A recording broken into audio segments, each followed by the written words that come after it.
Mother's Lullaby. That night, it was freezing cold, and we were out of firewood. The clock had struck late, and I had to go out to chop wood urgently to keep my family warm. I rubbed my eyes and got up, grabbed my axe, and quietly stepped outside.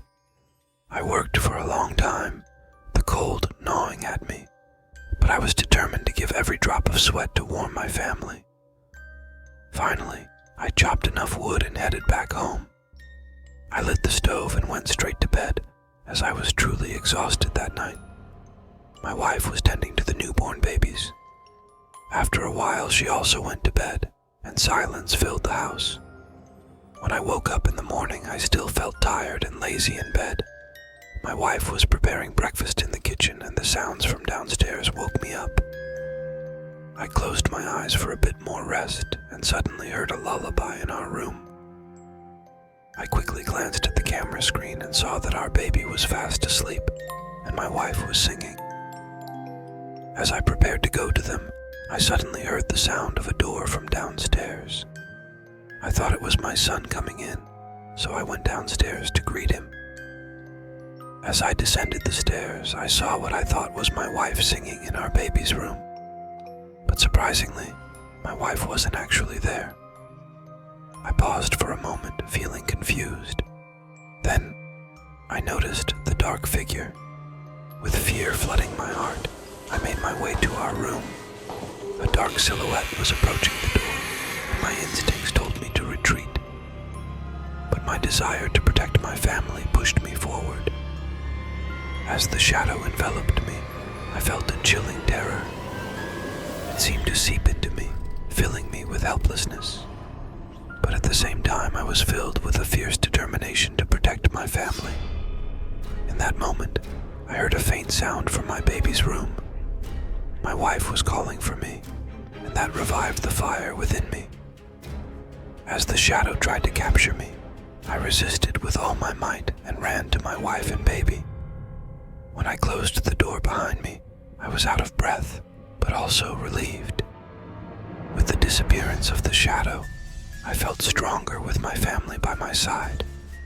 Since that day, it never returned, and we've continued to live happily ever after.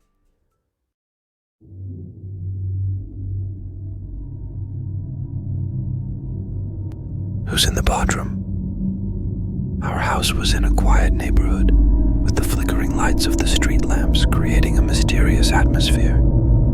My mother had always forbidden going into the basement, adding an element of intrigue to our home. However, curiosity can lead one to unexpected places. One night I found myself alone at home. My mother had inexplicably been out for a long time, and all I could hear was the silence punctuated by the strange noises coming from the basement. The restless barking of the dog was echoing in my ears. With every breath, I couldn't help but wonder what lurked in the darkness of the basement. Eventually, curiosity got the better of me.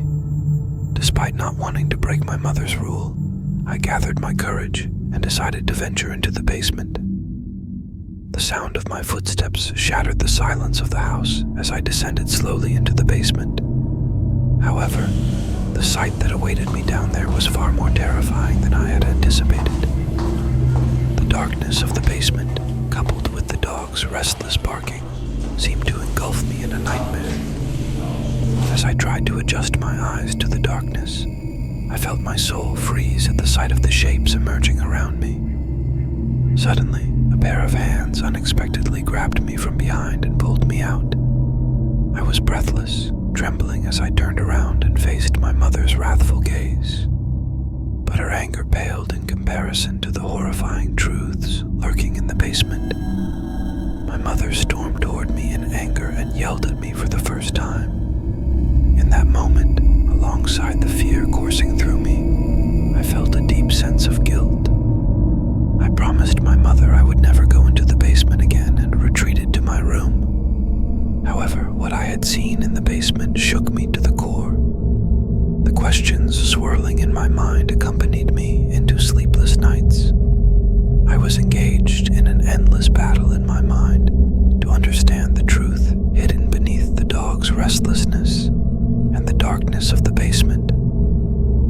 But one thing was certain: the mystery lurking in the depths of the basement would haunt me forever. In order to annoy my mother again, I could talk about the messy dog noises in the basement and the child with no hands or feet.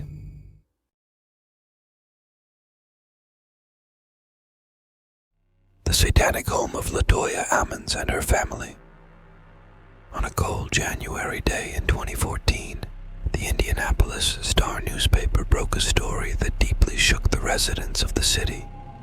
The headline carried an underlying sense of fear: the terrifying tale of the woman who claims demons haunt her home.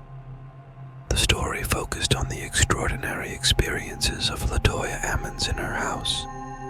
LaToya claimed that in her modest home, nestled in a quiet neighborhood, she had been surrounded by demons and ghosts for years. She recounted to journalists how police officers and priests had witnessed these paranormal events as she sought a way to escape this nightmare-like existence. LaToya's accounts were straight out of a horror movie. She spoke of how the souls of demons had possessed her 3 children, causing them to climb walls, emit eerie sounds, and even threaten doctors trying to treat them. The article also shed light on unknown aspects of the incident. According to sources from outside, it was claimed that a 9-year-old child had grinned oddly while being hospitalized and walked backward from the wall to the ceiling. Another child, aged 12, told mental health professionals that he sometimes felt like he was suffocating and couldn't do anything about it. He also mentioned hearing a voice telling him he would never see his family again. The youngest child had an even stranger experience. At the age of 7, she claimed to converse with an unseen boy who described what it was like to be killed. The house captured not only LaToya's attention, but also that of the entire neighborhood. People were curious about the truth behind this extraordinary story, while also questioning their own beliefs and fears. Only Red. I was heading out of town for a job interview, hoping that if I landed the position, it would turn my life around after struggling financially for so long.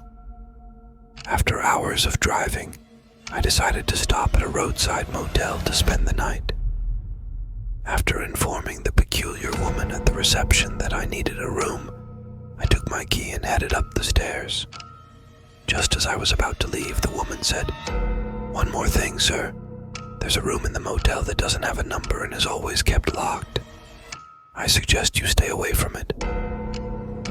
Ignoring the strange woman's words, I made my way to the room and settled into bed. But a few hours later, I was awakened by the sound of running water, which was so disturbing that I couldn't fall back asleep. I decided to investigate and headed into the corridor to find the source of the noise. It didn't take long to realize that the sound was coming from the room across the hall, so I knocked on the door. Despite knocking faster each time, there was no answer. Finally, I decided to peek through the keyhole to see inside, but all I saw was red. Someone must have hung a red cloth or something over the keyhole. Frustrated, I went downstairs to tell the receptionist what had happened. After listening to my story in silence, the woman at the reception began to tell me the story of the room. Years ago, a woman was murdered in that room, and all because she glanced at a young man walking past the door. Her jealous husband flew into a rage and offered to take her to their room. She was such a beautiful and gentle woman. Smiling, she obeyed her husband and went up the stairs. When morning came, the couple didn't come down. Neither did they in the afternoon or evening. Eventually, I used my key to enter their room and found water spilling out of the bathroom. When I opened the bathroom door, I was met with the woman's pale body and her gouged red eyes. The woman was in such a horrifying state when she was found that identifying her was nearly impossible. However, A note etched into the wall of the room revealed that her husband had committed the murder. He fled after killing her and was never found again. Since then, the room with no number and always kept locked has continued to stir up fearful stories with strange sounds and occurrences.